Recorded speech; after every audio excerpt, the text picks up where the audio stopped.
Now that you've captured your image, you are presented with the STO2 of what you just captured. In this case, I've preloaded a couple wound images for this video. First, we're going to take you down to the bottom toolbar. You have your STO2 RGB button, which allows you to toggle between your digital camera or your clinical image and your STO2 image.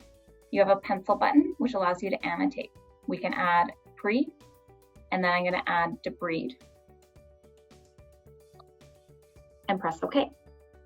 Up here on the top left of the image, you see that I now have my annotated pre-debride.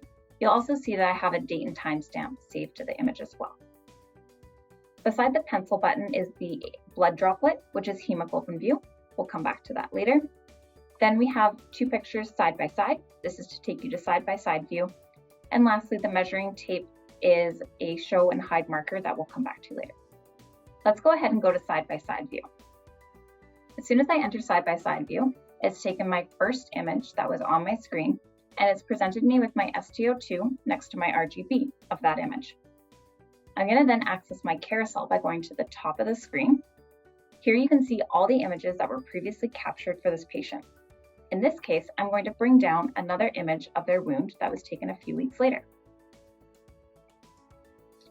You'll notice that I selected it to go to the right-hand side, and I have two images to compare side by side.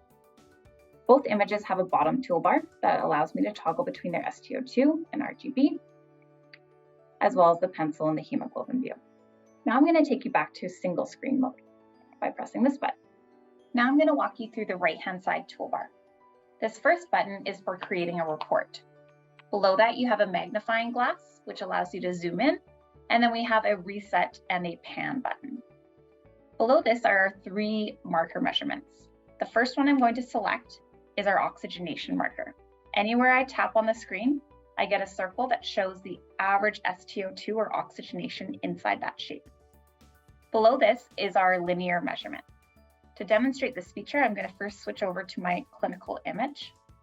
And then with a simple tap on two areas, I'm able to measure my length. And then again, I'm able to measure my width.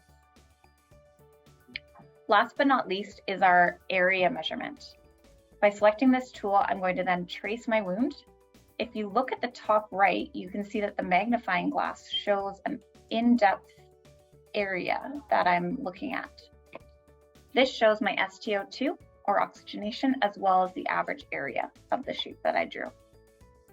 Below this is a save a screenshot button.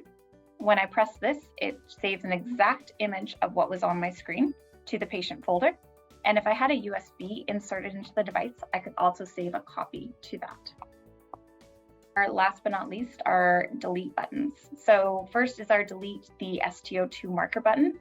Watch those circles. When I press this button, it will ask if I want to delete them. Say yes, they're gone. Same thing with the linear and area measurement. I'm going to delete those two with a simple tap of the button. Now we're going to walk through some of the latest features of Snapshot. First, the new version allows you to zoom in onto your image. We also have this magnifying glass feature that allows you to zoom in on a small part of your screen.